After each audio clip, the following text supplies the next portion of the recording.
नमस्कार दोस्तों, आप सभी का स्वागत है विवासवन एजुकेशन के परिवार में।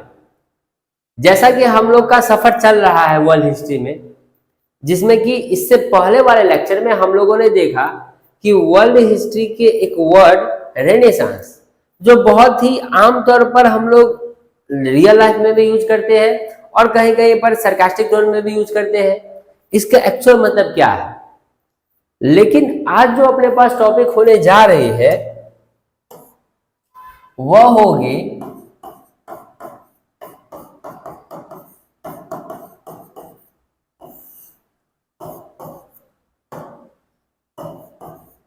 Renaissance in Europe.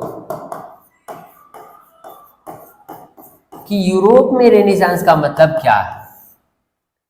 अब चीजें देखना है ध्यान से।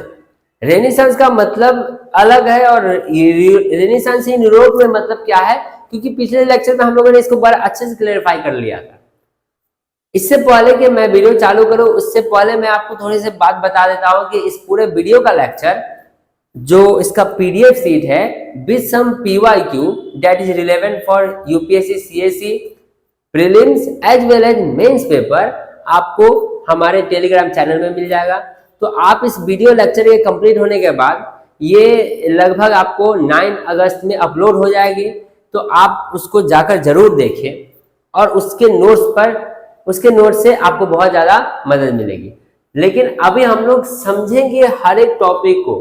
तो जो पहला टॉपिक इसका होने जा रहा है वो इंट्रोड्यूस करेंगे हम लोग कि रेनेसांस यूरोप का मतलब क्या है और ऐसा क्यों हो रहा है कि रेनेसांस यूरोप में चल रहा है और इसका एक्चुअल मतलब है क्या, कि रेनेसांस जो है यूरोप के अंदर में, इसमें हम अवेकनिंग देखेंगे, किस कल्चर का अवेकनिंग देखेंगे, किस पैरामीटर से देखेंगे। तो चलिए हम लोग देखते हैं कि रेनेसांस का जनरल मतलब तो हम लोगों ने समझाया था कि इसका मतलब होता है अवेकन, कि हम लोग अवेकन करेंगे अपने कल्चर को। अब यहां जो रेनेसांस हो रहा है, यहां पर रीबर्थ हो रहा है ऑफ ग्रीको रोमन कल्चर या rebirth of Greco Roman spirit का। अब यहां रीबर्थ का मतलब यह है कि रेनेसांस का जो फ्रेंच मतलब है, यह जो फ्रेंच वर्ड है इसका मतलब होता है रीबर्थ। तो यहां ग्रीको रोमन स्पिरिट मतलब ग्रीको रोमन कल्चर को लेकर बातें हो रही है कि ग्रीको रोमन कल्चर में क्या इंपॉर्टेंट है, क्या इंपॉर्टेंट नहीं है। लेकिन किस पर्सपेक्टिव पर? पर्सपेक्टिव यहां दो है, एक है साइंटिफिक अप्रोच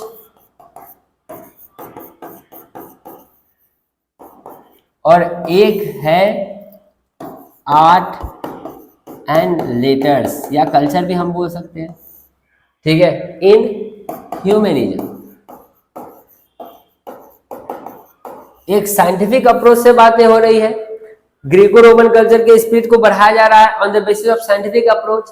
दूसरी जो बात हो रही है वो है आर्ट एंड लेटर को लेकर ह्यूमनिज्म में। तो अब यहां पर ये जो पूरा कहानी हम लोग देख रहे हैं रीबर्थ की, इसका मतलब क्या है? क्योंकि मिडिल एज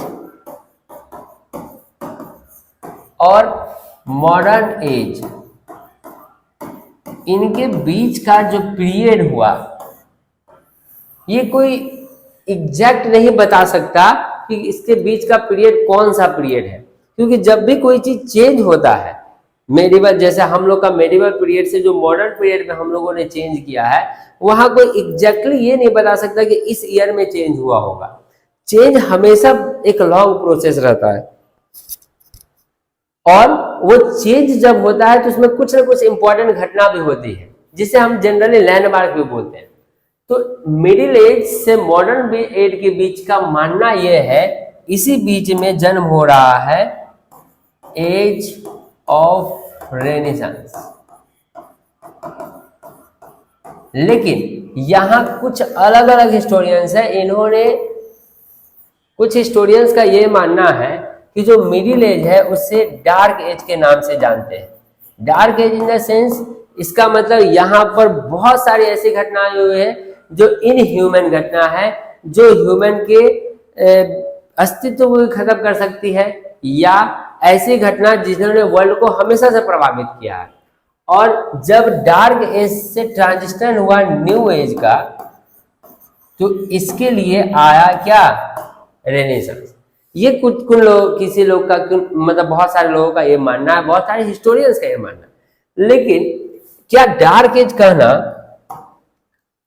सटीक रहेगा? क्योंकि if you say that middle age is dark age, इसका मतलब कि उसमें पूरी घटना में गलती हुई होगी।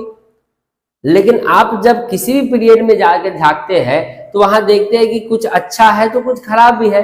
और अगर हम न्यूटन के लॉ की बात करें तो जितना अच्छा है उतना खराब भी है। तो यहाँ ये वर्ड बोलना एकदम ही गलत, मतलब एकदम ही गलत होगा।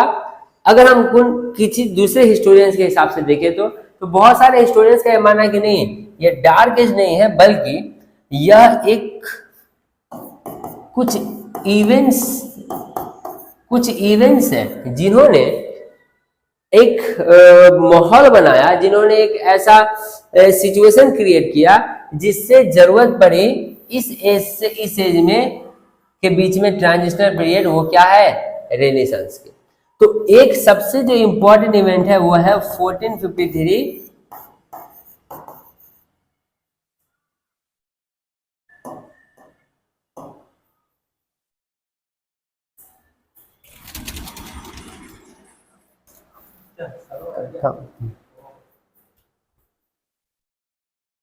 1453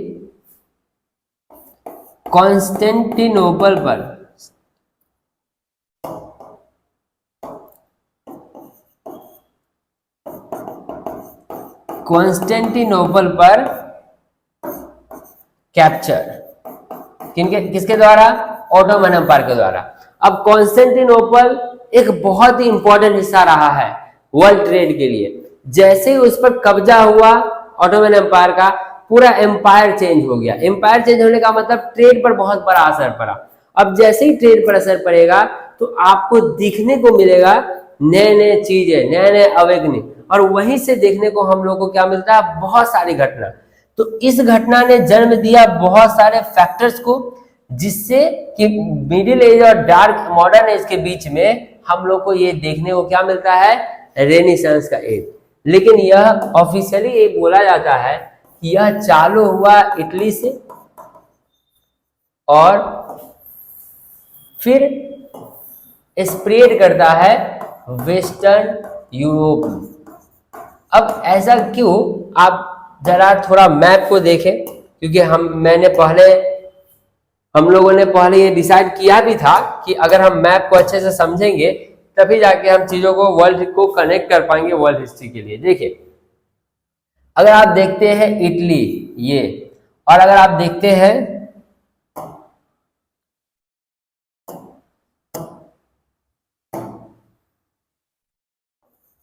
ठीक है, और ये अपने पास सेंट्रल एशिया का हिस्सा है, और यहां इस बीच में है कॉन्स्टेंटिनोपल, जिसे हम लोग इस्तांबुल भी आजकल कहते हैं। ठीक है, अब ये बहुत इंपॉर्टेंट पॉइंट है जहां से ट्रेड होता है।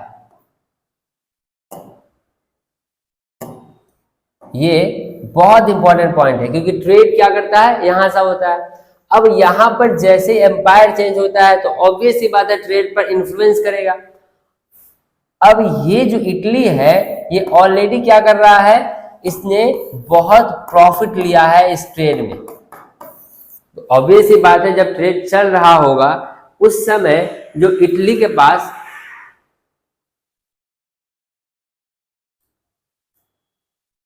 ऑब्वियस सी बात है कि जब ट्रेड चल रहा होगा तो उस समय इटली के पास क्या होगा, बहुत प्रॉफिट आ रहा होगा।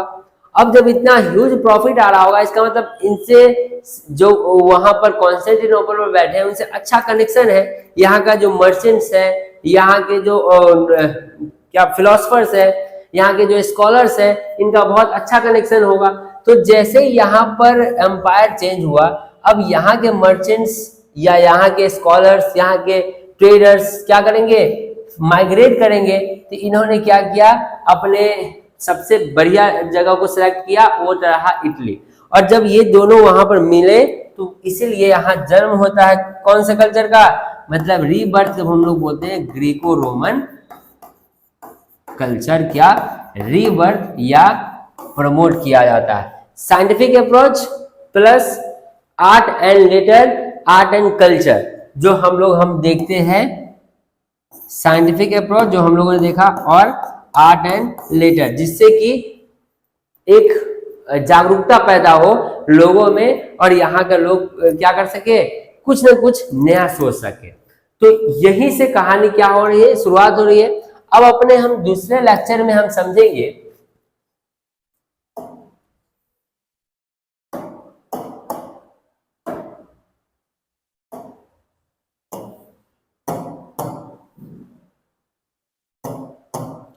अब हम, क्योंकि पहले लेक्चर में हमने समझा इसका इंट्रोडक्शन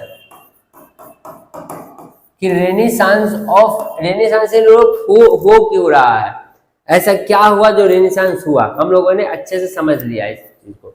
अगर इनको अच्छे से समझना है तो बस आपको बस एक ही बात याद रखनी पड़ेगी, 1453 ये डायग्राम बना रहे हैं। 1453 कैप्चर ऑफ कॉन्स्टेंटिनोपल, इटली और सेंट्रल एशिया, या आप इटली बोलते हैं यूरोप और सेंट्रल एशिया के बीच का ट्रेड, सेंट्रल एशिया के बीच में जो ट्रेड है, ट्रेड इन्फ्लुएंस होगी तो ऑब्वियस ही बात है रेनेसांस तो शुरू होना ही है। लेकिन तब तक यहाँ के जो स्कॉलर्स मर्चेंट हैं उनको एक सबसे बेस्ट पोजीशन लगा, इसलिए यहाँ पर जो कल्चर आपको देखने को मिलेगी वो ग्रीको रोमन कल्चर के लिए, ग्रीको रोमन कल्चर का अवेकनिंग मिलेगा। किस बेस से, scientific approach plus art and later approach.